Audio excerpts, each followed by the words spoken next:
Saludos a todas las personas que están viendo este podcast. Hoy estamos en el eje del futuro del trabajo. En esta serie de podcast que le pusimos señales futuras, porque lo que nos interesa, no solo para la serie, sino también para el think tank, es siempre tener el enfoque de al menos 10 años hacia adelante para, como país, no solo estar resolviendo la inmediatez, sino más bien construyendo y no simplemente anticipándonos al futuro.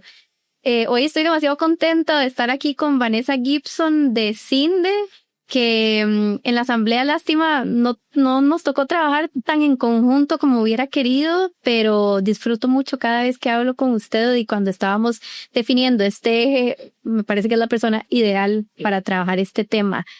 Tal vez, doña Vanessa, si usted, para iniciar, nos puede explicar cómo alguien que es economista termina trabajando en estos temas de educación, mercado de trabajo, talento humano y atracción de inversión.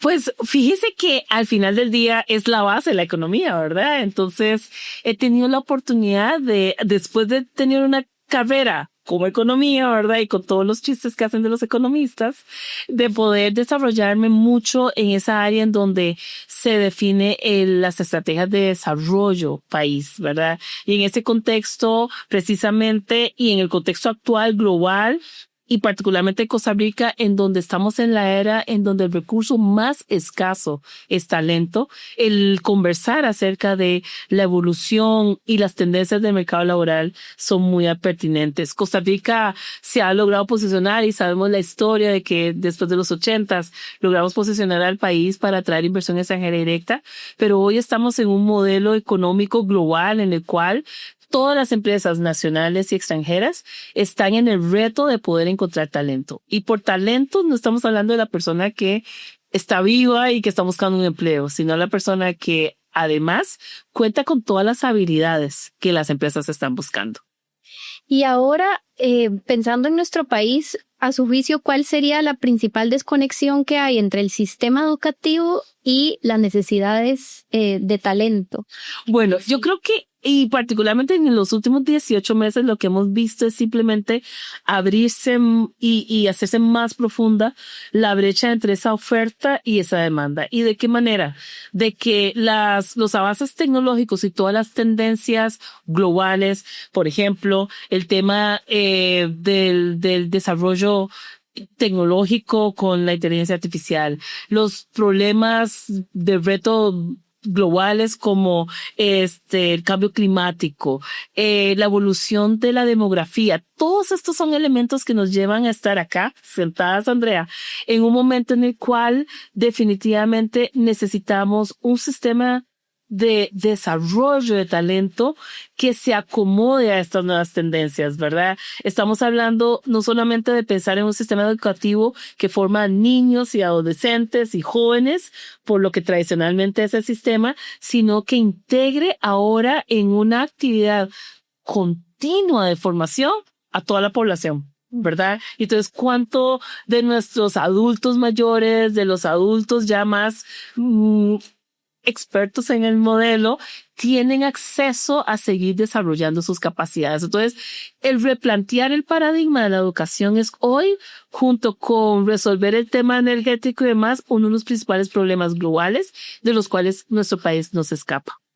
Y de hecho, ahora que usted ha hablado de preparar a las personas a lo largo de la vida, se habla mucho y últimamente se ha criticado el tema de que como país decidimos dedicar el 8% del PIB a la educación, que sigue siendo una aspiración, pero ahora se ha criticado. Y en una de las comisiones de la Asamblea, yo me acuerdo que yo les decía, ¿por qué no pensar en ese 8% que incluya todas estas cosas, ¿verdad?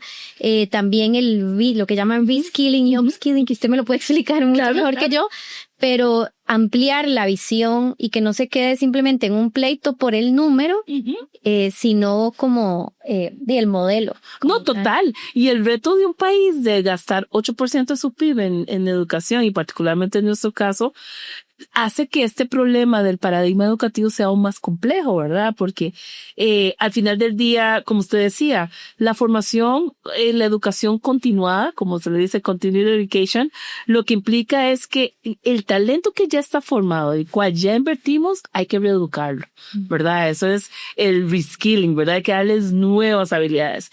Hay una población que necesita, al contrario, moverse de un segmento a otro, ¿verdad? Hay que darles upskilling, ¿verdad? Porque también son adultos que vienen de industrias más tradicionales y que hay que upskill hacia donde está la necesidad. Y definitivamente el skilling, que tiene que ver con todas las nuevas generaciones y el pipeline de talento que desarrollamos. Pero vea qué importante es el tema demográfico, ¿verdad? Estamos ya también en donde nuestro bono demográfico hace que sepamos que ya a nivel de, y ya lo está reportando el MEP y el Estado de la Educación, la cantidad de niños que ingresan a nuestro sistema educativo está disminuyendo.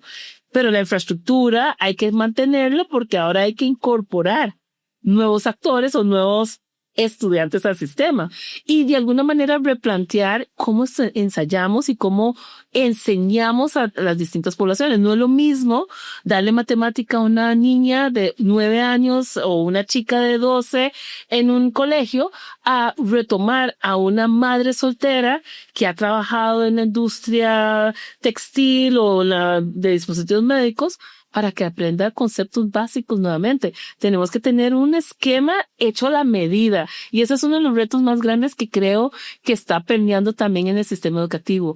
Y lo escuchamos por todo lado. Todo se está desarrollando en la individualidad, ¿verdad? Tengo que entender la individualidad de Andrea para ofrecerle a Andrea la solución de formación que atiende las capacidades de Andrea. Y por lo tanto, entonces, el sistema educativo tiene que, ¿verdad?, dejar su sistema tradicional de una aula llena de niños, todos aprendiendo al mismo ritmo y comenzar a individualizar las experiencias educativas que está ofreciendo para niños, adolescentes, jóvenes, adultos y adultos mayores, ¿verdad? Ese es el gran reto en el cual yo creo que la dimensión global nos está dando indicios de que tenemos que hacer una intervención fuerte en nuestro sistema educativo.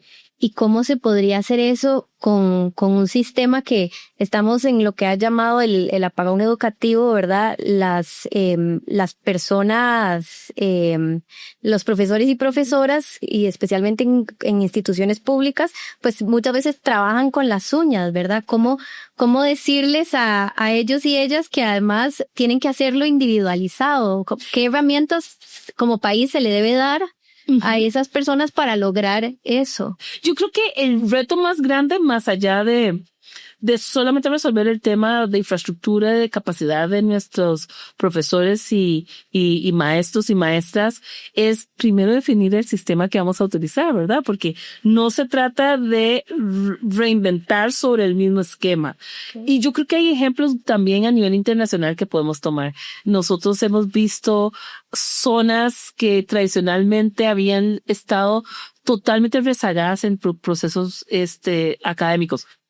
África, Asia, por ejemplo, son países que venían por todo su bagaje histórico y desarrollo rezagados en la manera en cómo forman a su talento y demás. Pero precisamente al entrar en una dimensión en la cual ya no están arraigadas en un modelo tradicional, sino que arrancan de una base y hacen el salto de rana, ¿verdad? El leapfrog que están haciendo, es simplemente, comienzan a transformar sus procesos de formación y desarrollo de talento de una base nueva, ¿verdad? De una base en la cual la manera en cómo van a educar es distinta. Entonces, yo creo que la primera discusión que hay que tener es el sistema que tenemos, ¿qué tenemos que hacer con él? A nivel de fondo.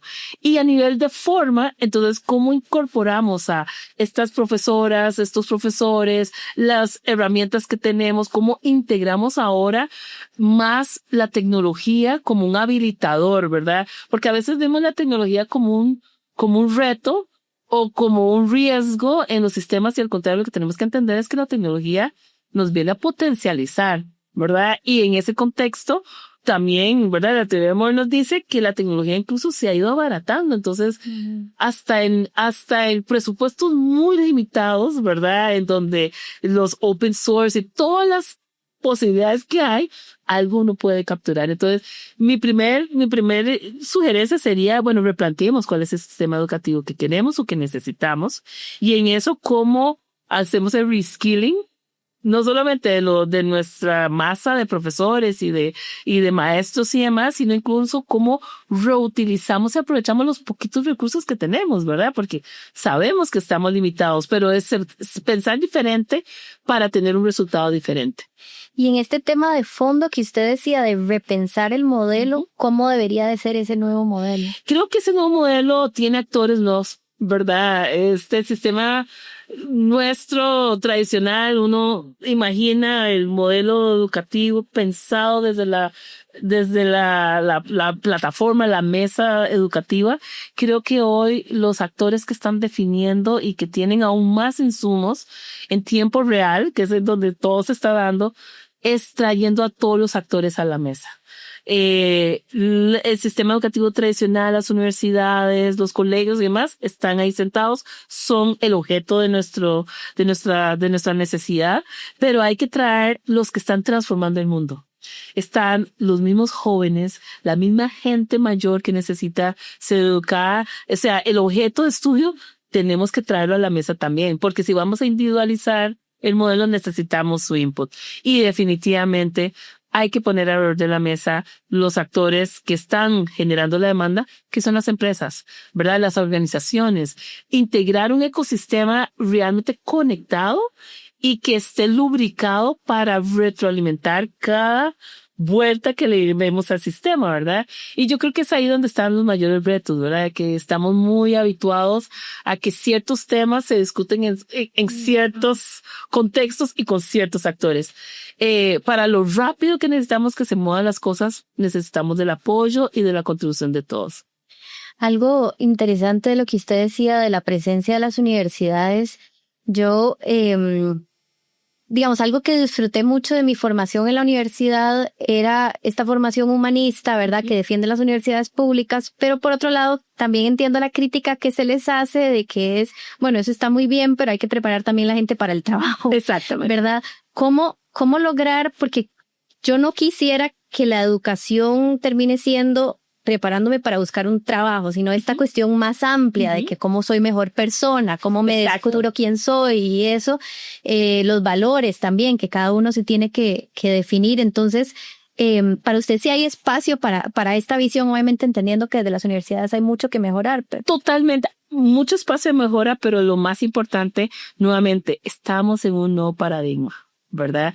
Y para las personas que, ¿verdad?, siguen muy de lleno el avance que ha tenido la inteligencia artificial, cómo está penetrando y de qué manera está transformando la manera en que interactuamos, nos damos cuenta que precisamente el valor del talento que las empresas están buscando, y lo vemos siempre cuando preguntamos, ¿y cuáles son las habilidades blandas? ¿Verdad? Esas famosas habilidades blandas, hoy habilidades esenciales, llaman y requieren que los muchachos, no importa la carrera universitaria, si es ingeniero, si es matemático, si es físico, nos está llevando en esta nueva dinámica de talento a nivel global y particularmente en nuestro país a reforzar el desarrollo de esas áreas humanísticas, ¿verdad? Porque la tecnología está haciendo lo transaccional. El problema va a ser resuelto por la tecnología. La interacción la termina realizando el ser humano, y cómo nos comunicamos, cómo interactuamos, cómo contamos la historia, por ejemplo, para poder atraer a otros, digamos, a alguna dimensión, es donde las empresas están hoy poniendo su dedo de yo sí quiero que sepan, ¿verdad?, que tengan una base, pero necesito que tengan bien desarrolladas estas otras habilidades. Y yo creo que es esa combinación de los dos mundos que los creíamos separados, ¿verdad? Y uno más importante que otro. No, hoy están totalmente integrada la formación integral, ¿verdad?, de la persona, que tiene que tener su base técnica en cualquier área, además, porque lo vemos en todos los cursos nuevos, ¿verdad?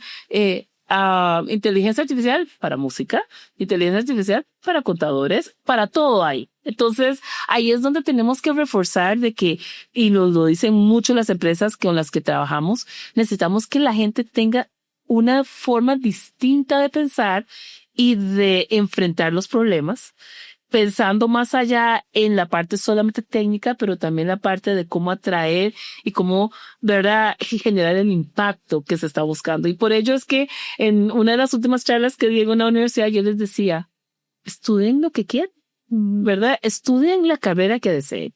Lo que hay que entender es que ya la carrera per se, única, exclusiva, no les va a abrir las grandes oportunidades. Es construir esa caja de herramientas en donde tengo mi carrera, tengo mi vocación, he leído mi entorno y me doy cuenta que además de mi carrera tengo que tener habilidades digitales, tengo que también saber uno o más idiomas porque estoy en un contexto más amplio y además de eso desarrollar todas estas competencias que me facilitan en mi comunicación, en mi forma en cómo me aproximo a un problema, cómo lo resuelvo y cómo me hago, ¿verdad? Ser parte de un ecosistema un poco más amplio de lo normal. Así que yo creo que estamos en un buen punto en donde si la pregunta de un chico es, no sé qué estudiar, estudie lo que desee estudiar, o sea, su vocación, si le encanta la música, sí, pero recuerde que ahora AI también hace música, ¿verdad?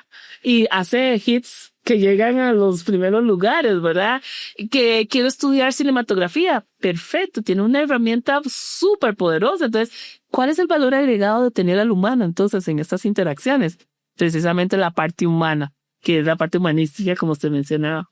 Y me gusta mucho lo que usted menciona de que sí, que porque a esa edad es como de las preguntas que a uno lo desvelaban, sí, ¿verdad? Que claro. Estudiar, pero este enfoque que casi que no se estresen por estudiar lo que quieran, pero sí estar viendo el entorno de cómo lo que uno estudia genera valor para ese mercado. Exactamente. Y el otro reto que es que como estamos en este modelo de educación continuada, nunca dejamos de estudiar, ¿verdad? Porque cada nueva iteración, cada cambio nos obliga a adquirir nuevas habilidades. Y esa idea de que, cuando me gradúo ya estoy libre, lastimosamente ha cambiado y necesitamos que las personas se formen. Ahora, sin detrimento de que definitivamente queremos que las personas terminen su vocación de formación universitaria, también es cierto que no toda la población va a pasar por una carrera universitaria.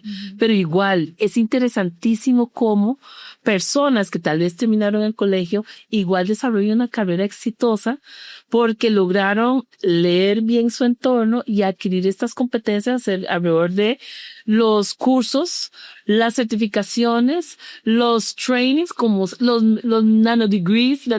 Hay tanto hoy en el ecosistema que cada persona puede realmente construir su propia carrera, ¿verdad? Ya sea terminando una carrera universitaria y complementar con otras, o simplemente comenzar a adquirir distintas habilidades a través de toda esta oferta de formación que hay hoy. De hecho, otra de las preguntas que tenía era justamente eso, o sea, que no todo pasa necesariamente por la universidad, sino que también hay otras opciones. Y como país sí se ha ido, siento yo, digamos, fortaleciendo la discusión sobre la educación técnica, digamos, el rol del INA ante esto. Sí. Y también que se le dé el mismo valor casi en la sociedad, que no todo es la universidad por diversas razones, y que hay estas otras opciones donde se puede tener una vida igual. Totalmente, y una carrera exitosa, ¿verdad? Se trata mucho, y es que yo es ahí donde creo que debemos de replantear el sistema, porque lo que nos lleva hoy en día, el contexto en el cual nos movemos, es que el espacio de formación desde kinder tal vez es más un espacio en donde ayudemos a los niños a autodescubrirse, ¿verdad? Y a autoentenderse, para luego ellos tener suficiente criterio, dependiendo de su edad, ¿verdad? Para poder ir definiendo la ruta que quiera definir, que quiera tomar, ¿verdad? Algunos necesitarán una carrera, perfecto. Otros estarán constantemente desarrollando sus competencias y habilidades y moviéndose de un sector a otro, que es lo otro que también muchos de los futuristas nos han dicho, ¿verdad? Ya el mundo ya no es de aquellas personas que esperamos cumplir 30 años en una misma empresa, sobre una misma línea de carrera. Estas nuevas generaciones están diversificando y experimentando sus habilidades en distintos modelos, contextos y demás. Y así es como el sistema educativo tiene que ser capaz de leer el entorno, de entender las características de la población que está tratando de atender y de adaptarlos lo más pronto posible a su realidad. Por eso es que tal vez el reto no es nacional, el reto es global. Los sistemas tradicionales, muy, ¿verdad?, en una línea de años de formación y demás, están con el reto no solamente de la realidad del mercado laboral o de la vida de sociedad, es que la persona ha cambiado, los muchachos que están formando son diferentes, sus intereses, bueno, simplemente su span de atención, ¿verdad? Y de la manera como aprenden, ¿verdad? O sea, no me imagino a los muchachos de hoy, ¿verdad? Que con costos terminan un video de 2 minutos, ¿verdad? En una clase de 3 horas. Por ejemplo, si lo van a hacer, lo van a hacer con actividades distintas y modelos diferentes. Entonces, ahí está el reto en cómo realmente leemos la realidad de las necesidades de la gente que estamos formando. Y porque cuando usted habla de este tema, digamos, enamora, digamos, como que me motiva, ¿verdad? Pero como en un contexto donde, por lo menos a nivel de educación secundaria, hay una alta deserción, ¿cómo retener a los chicos y chicas en este sistema, digamos, enamorarlos? Claro. Casi que como usted lo está poniendo, obviamente que hay que saber que hay que trabajar un montón, pero digamos de que sí se puede. Sí. Bueno, lo primero nuevamente sería que estos chicos de secundaria no sé si tienen que quedarse en la secundaria, como la tenemos hoy, ¿verdad? Estos son muchachos que posiblemente en lugar de tener, digamos, muchos de los chicos que desertan por muchas razones. Y nuevamente llamo la atención sobre los reportes que siempre nos ha permitido entender esta problemática a nivel nacional del Estado de la Nación. Hay distintas dimensiones de reto, pero una de ellas muy tradicionales es cómo logramos retener al chico en el sistema porque esté interesado en ello, ¿verdad? Y es ahí donde nuevamente el replantearnos cómo vamos a educar a estos adolescentes que consumen digitalmente, que producen de manera digital y que hoy tienen a vuelta de un clic una herramienta tan poderosa como cualquier sistema de inteligencia artificial que los acompaña en todas las cosas que hacen, ¿verdad? Entonces yo creo que ahí es donde tenemos que replantearnos y irnos a la raíz del problema. La raíz está estamos teniendo el sistema que atrae, motiva y retiene a nuestra población, ¿sí o no? Y yo creo que contestarnos esas preguntas muy complejas, pero al final relevante, nos puede llevar al rediseño de alternativas que tal vez no son los 5 años de secundaria para todos.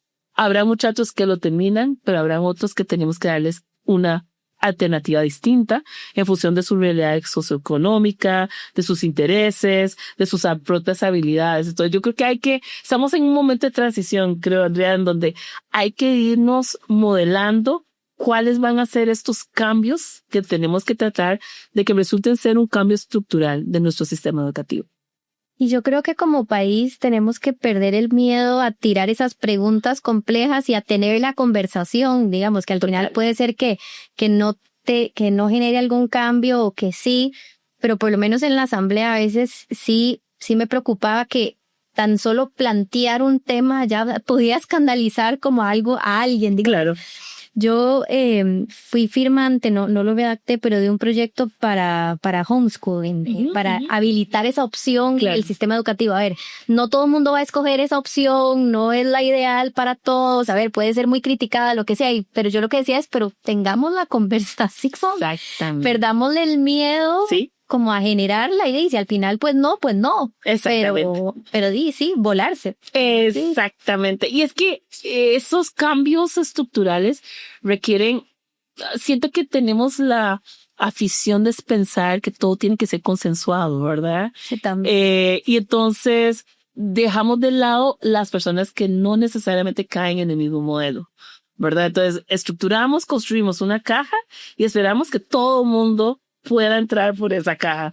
Y la realidad es que hemos visto y cuando uno entra al mercado laboral, es la diversidad lo que más atrae, la gente trabaja diferente, se motiva de manera diferente, entonces aprende de manera diferente. Entonces, esas discusiones son las que hay que comenzar y por eso yo creo que una iniciativa como esta es importante porque por algún lado hay que comenzar a poner estas cosas sobre la mesa, ¿verdad? Y crear más información al respecto, el miedo al cambio, ¿verdad? Y más cambios tan profundos como los que estamos aquí tratando de mencionar, pues obviamente, pues ponen nerviosos a la estructura como tal, pero lo que hay que pensar es que ya el mundo cambió, ¿verdad? Y nosotros quedando rezagados, lo único que estamos haciendo es limitando las oportunidades a los costarricenses, ¿verdad? A que no tengan la capacidad de formarse, de hacer upskilling, de hacer reskilling, ¿verdad? Y de tener mejores oportunidades,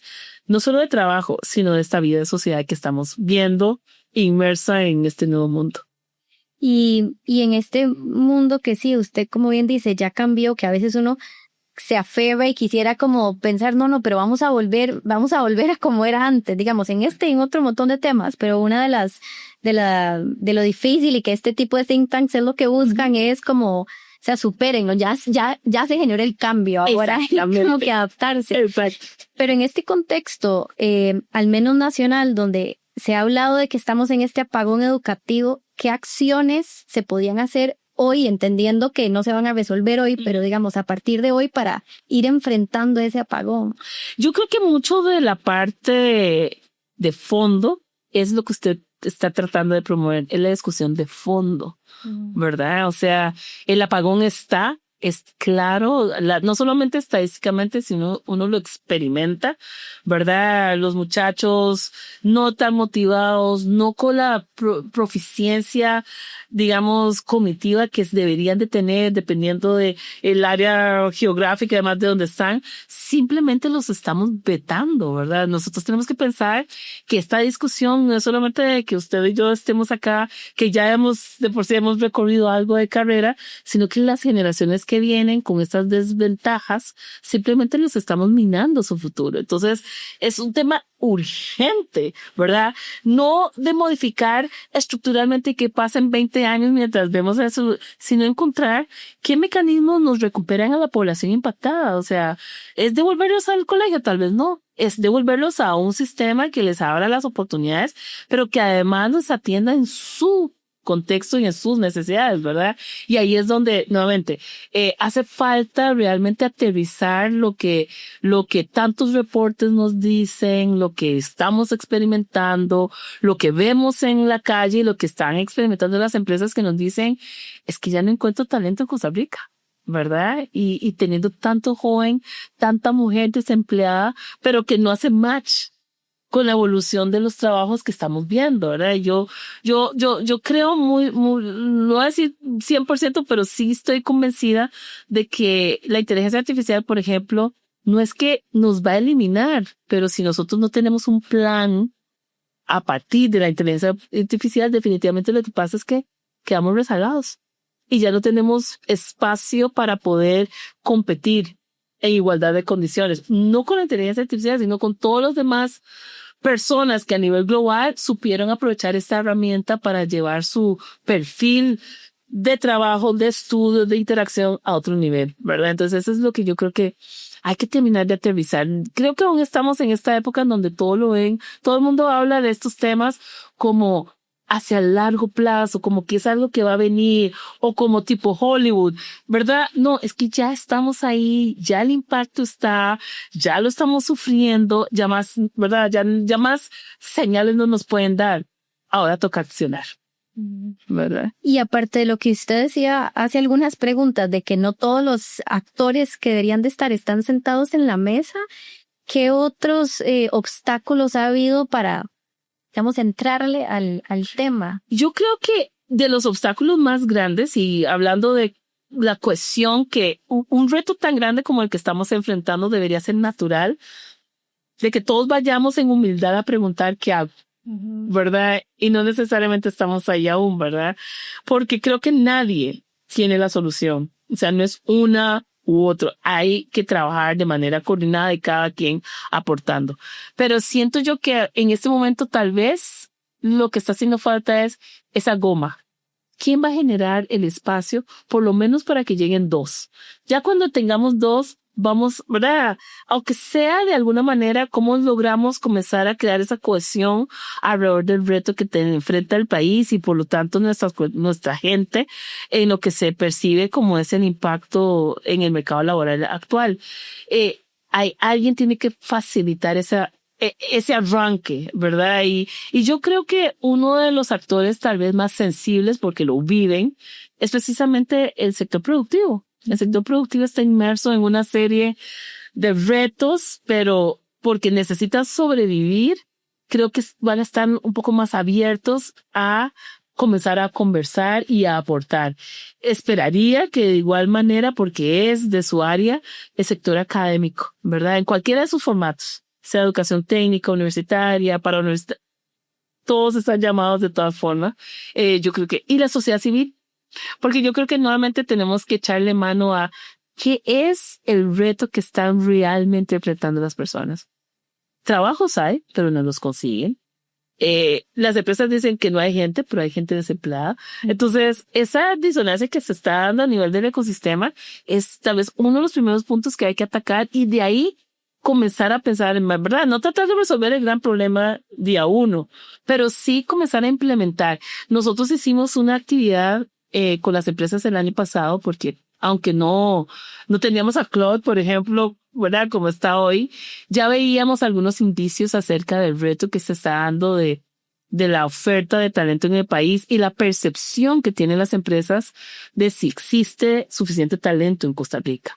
Y la consigna fue decirle a las empresas, no sea un actor pasivo, usted tiene que ser arquitecto del talento que está buscando. O sea, no es esperar que el sistema educativo forme, porque nuevamente es un tema de transformación y los que de primera mano saben exactamente qué necesitan en esa persona son las empresas.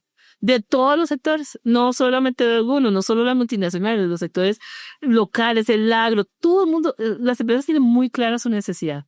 Entonces construyen esa ruta de oportunidad para que las personas puedan ir formándose y de ahí integrar a los distintos actores para que ya se vuelva una experiencia sistémica, ¿verdad? Que al final, bueno, ojalá redunde en una transformación importante en nuestro país. Pero yo creo que hay que llamar y hay que tratar de convencer a las empresas que den el primer paso, ¿verdad? Y lo dan a nivel global. Usted sabe bien que muchas empresas tienen sus propias universidades internas, corporativas, es que no les da tiempo esperar ni siquiera a la mejor universidad del mundo, ¿verdad? Ellas tienen que intervenir en el talento y todo este concepto de upskilling y reskilling son las empresas las que lo están haciendo y han tenido que idear, bueno, le hace falta estabilidad, ¿cómo se la da? Bueno, en la práctica se lo puede dar así, crean hasta contenidos. Nosotros trabajamos con varias empresas, con sus universidades corporativas. IBM es un caso, por ejemplo, que trabajamos con ellos, un programa que ellos llaman Skills Build. Y están habiendo plataformas para que la gente alrededor del mundo ingrese y obtenga conocimientos básicos, certificaciones y demás. Así se empieza. Lo que tenemos es que traer a los demás actores para que sean parte de estas discusiones.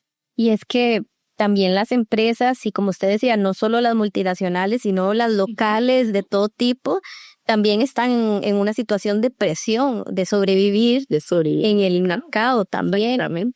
Que a veces, digamos, con las multinacionales incluso está como esta sensación de que igual pueden aguantar lo que sea, ¿verdad? Por la dimensión. Pero no.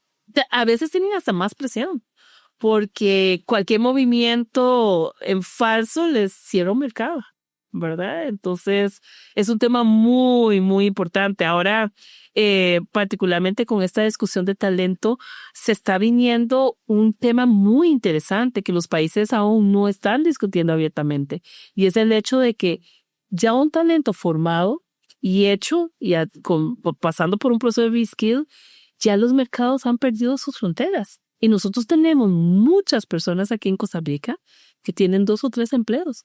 Trabajan para una empresa acá de Costa Rica y tienen un segundo empleador en Asia y otro segundo en Europa.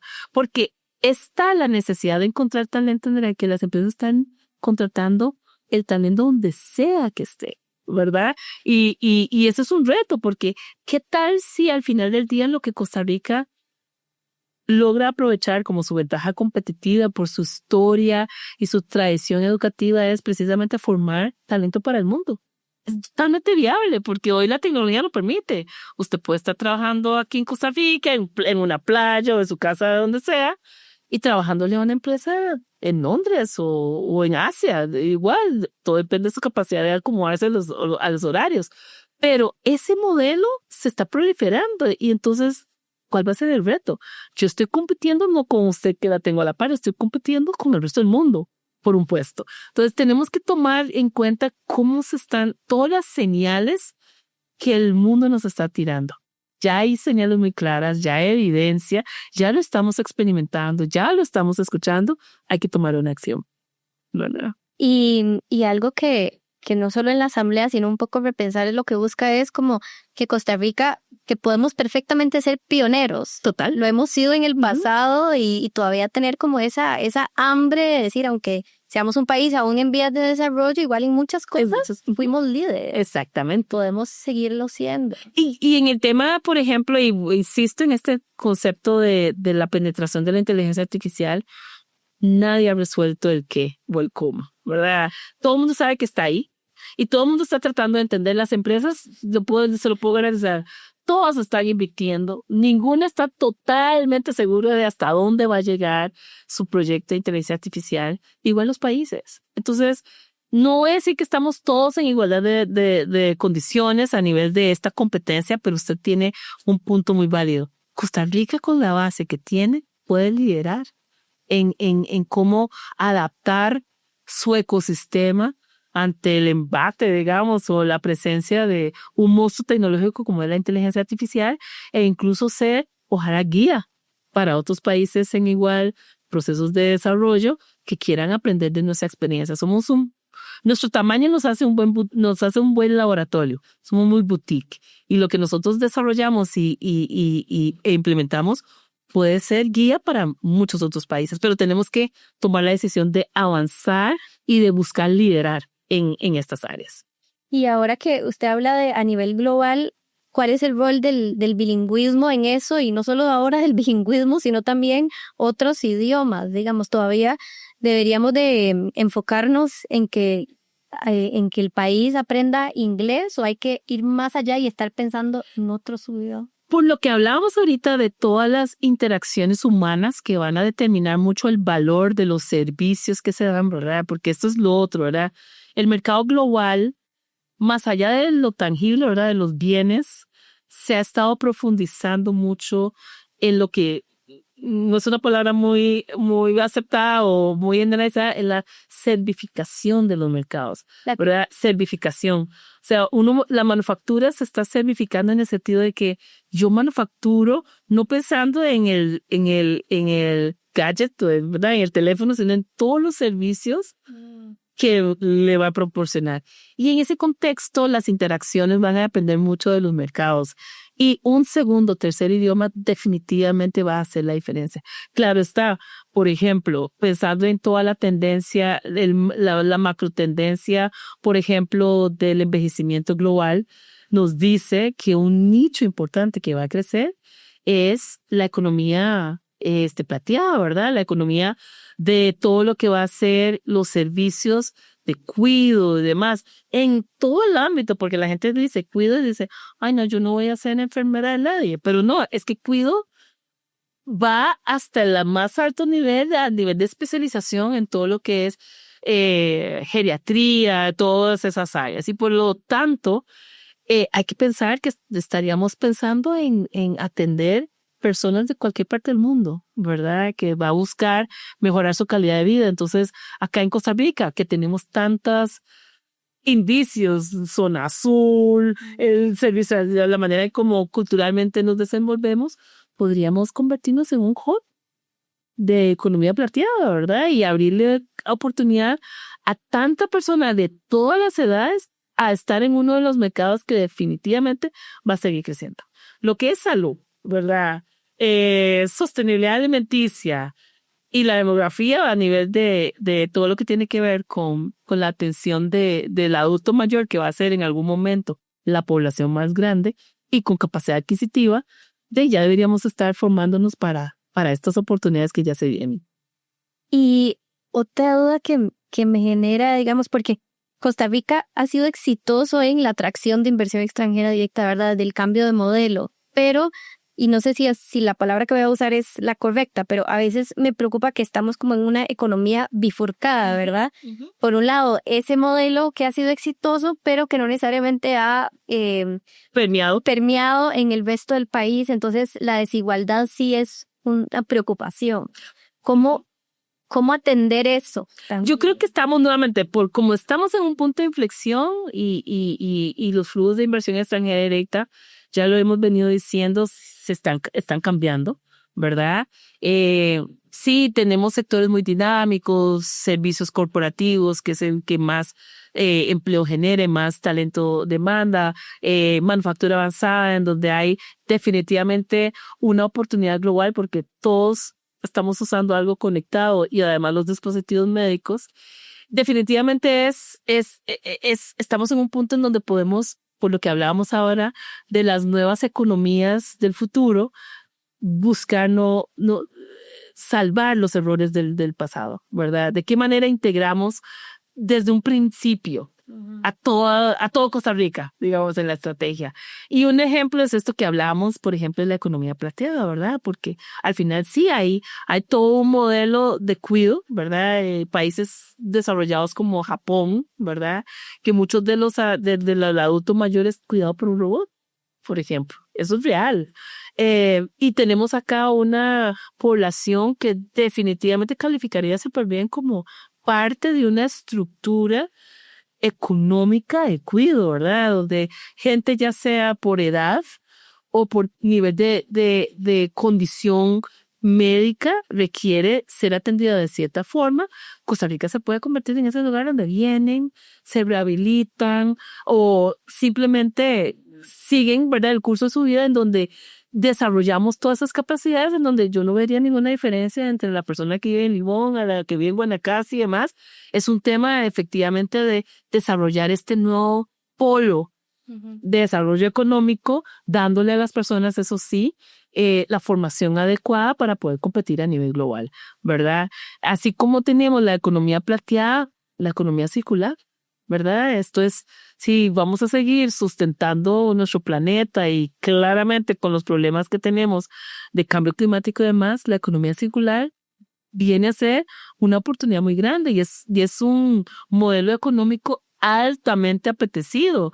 Nuevamente, sí, necesitaremos ingenieros para todo el tema de reciclaje. Sí, pero al final del día, la recolección, la clasificación, toda una serie de áreas de trabajo que vienen con estas nuevas economías, le abren oportunidades a un talento bastante más amplio y de mayores oportunidades para nuestro país. Pero nuevamente, hay que pensar en esas nuevas iteraciones del modelo económico que estamos viendo como oportunidad y aprovecharlas con tiempo y rápidamente creando las condiciones país para, de manera equitativa, traer esas oportunidades de beneficio para todos.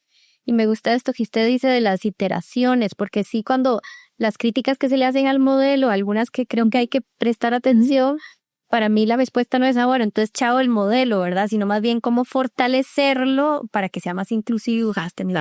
Y cómo complementarlo. O sea, yo creo que hemos pasado por etapas y vamos evolucionando y nuevamente la economía global está cambiando, la economía de Costa Rica está cambiando. Tenemos que identificar la oportunidad y hacerla nuestra y explotarla al máximo posible, ¿verdad? Yo creo que es ahí donde está mucho de esa discusión que hay que traer a la mesa. Y ya lo hemos ido hablando a lo largo de la conversación, pero para hacerlo más explícito, pensando en los próximos 10 años, ¿hacia dónde se va a mover esto en el mundo en los 10 años y qué tiene que hacer Costa Rica para no terminar como reaccionando, sino más bien creando nuestro propio futuro? Yo creo que los próximos 10 años ya empezaron para nosotros, ¿verdad? Como todo, ¿verdad? Ya tenemos la presión de los 10 años encima y lo que discutíamos ahora, ¿cuál va a ser el modelo económico del país? Nuevamente, uno podría, de lo que está viendo pasar en otras partes del mundo, de lo que está entendiendo son las tendencias y la evolución, Costa Rica sigue teniendo grandes oportunidades. Yo creo que la eliminación de las fronteras y de las barreras a nivel de mercado laboral, a nivel de formación, a nivel de desarrollo de competencias, va a marcar mucho lo que va a ser nuestros próximos 10 años. Donde más allá de pensar solamente en nuestra pequeña aldea, vamos a vernos aún más forzados a analizar nuestras oportunidades en un contexto más amplio, a identificar oportunidades ya que nos permitan en 10 años poder estar, ojalá, aprovechando los beneficios. Vamos a estar en un país o vamos a estar en un mundo en donde la tecnología no nos va a dominar, pero sí va a ser tal vez el elemento más complementario a lo que es el talento y al recurso y a nuestra vida, en donde desde las personas más jóvenes a las personas más adultas, ¿verdad? Esas brechas de la digitalización las tenemos que cerrar porque la manera de convivir va a estar mucho más inmersa. Entonces vamos a tener que resolver estas brechas que existen hoy para que en 10 años, en un mundo más conectado, más integrado tecnológicamente hablando y posiblemente con versiones tecnológicas que hoy no podemos ni siquiera imaginarnos, estemos listos, formados y prestos a sacarle provecho a todas las oportunidades. Pensar que el talento tico va a competir no con un mercado local, sino en un mercado global, ¿verdad? En donde va a tener que ser igualmente competitivo y productivo que cualquier otra persona en el resto del mundo. Es parte de lo que tenemos que plantearnos para los siguientes 10 años y en donde posiblemente la manera en cómo hemos tradicionalmente visto nuestra capacidad productiva en el país va a cambiar, ¿verdad? Y lo vemos. Hay vientos de localización o regionalización de los mercados en donde tal vez vamos a tener que circunscribirnos en cuanto a nuestras relaciones globales a ciertos países o a ciertos bloques, ¿verdad? O sea, puede ser que estemos en la antítesis de la globalización y nos volvamos más hacia estas redes de países aliados, ¿verdad? Y por lo tanto, con muchísima más razón, teniendo que buscar la manera de desarrollar nuestras capacidades productivas, ¿verdad? Porque podríamos estar viendo un mundo muy distinto al que hoy conocemos. Y pensando en esto último que dijo de los países aliados, ¿como quiénes podrían ser? Bueno, la situación geopolítica, que ahora es otro elemento global, ¿verdad? No lo teníamos en el radar, pero ahora sí es, ¿verdad? Nos hace pensar que con todo el cambio en comercio internacional, la manera en cómo los países se están relacionando, la manera en cómo están planteándose el intercambio de bienes, no descarto que haya algún reajuste, pero hoy, de acuerdo a lo que vemos, sentimos que podría haber una mayor, ¿verdad?, cohesión alrededor de ciertos polos, ¿verdad?, hegemónicos, digamos, a nivel de la región. Sabemos que Norteamérica ha sido más que todo nuestro, tal vez, mercado más grande y alrededor del cual posiblemente por cercanía, por afinidad y demás, sigamos circundando y nuevamente por las diferencias y las claras divisiones que se están dando en la parte geopolítica. De no tener una reversión en esos temas, posiblemente Costa Rica juegue en esta parte de la cancha, ¿verdad? Y teniendo que competir entonces aún más para el ingreso de sus productos y sus servicios al mercado norteamericano, ¿verdad? Teniendo en vez de América Latina también aún más agresivos, ¿verdad? Si esto no cambia, nuevamente, si la situación de la discusión global y cómo las líneas de comercio internacional se están pintando, en 10 años podríamos necesitar ciertas capacidades y cierto manejo de nuestros aliados o nosotros como aliados de ciertos países que pues con ellos podamos tener nuestra actividad económica, ¿verdad?, para seguir creciendo. Y obviamente sin querer obviar los países más fuertes, ¿verdad? Pero también creo que el fortalecimiento de América Latina como bloque también es una aspiración que podríamos tener en esta y en muchos otros temas. Y como decía, si se mantiene esta regionalización o esta partición más fuerte, ¿verdad?, a nivel de las actividades comerciales y políticas, América Latina, incluyéndonos a nosotros, se va a tener que fortalecer, ¿verdad? Definitivamente. Y distinto a lo que tal vez tradicionalmente, ¿verdad?, como que no veíamos una cohesión entre los mismos países latinoamericanos, creo que tal vez entre las cosas que podrían cambiar es que tengamos que apoyarnos entre todos, ¿verdad?, para sobrellevar, ¿verdad?, esa nueva dinámica de comercio a nivel internacional. Bueno, doña Vanessa, muchísimas gracias por toda esta conversación muy, muy interesante, pero sobre todo, y algo que nosotros queremos trabajar desde el centro es desde el optimismo sin dejar de lado pues la urgencia, ¿verdad? De muchos de estos temas, pero sí desde una perspectiva positiva. Claro. Y de que sí podemos. No solamente sí podemos, es que vamos a tener que poder. Bueno, también eso. Sí, exactamente. Y la conversación no se agota aquí, pero muchísimas gracias por habernos acompañado. Y muchas gracias por el espacio, de verdad que el tema súper atinado. Muchas gracias.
Bueno, qué dicha que estamos acá y que tenemos la oportunidad de ver este proyecto en marcha, Repensar CR, un think tank que definitivamente va a traer al país en los espacios que tanto necesitamos para discutir los temas de fondo. Yo creo que estamos en un mundo y estamos en un contexto en el cual este tipo de proyectos definitivamente nos abren oportunidades para hacer de Costa Rica un país mejor.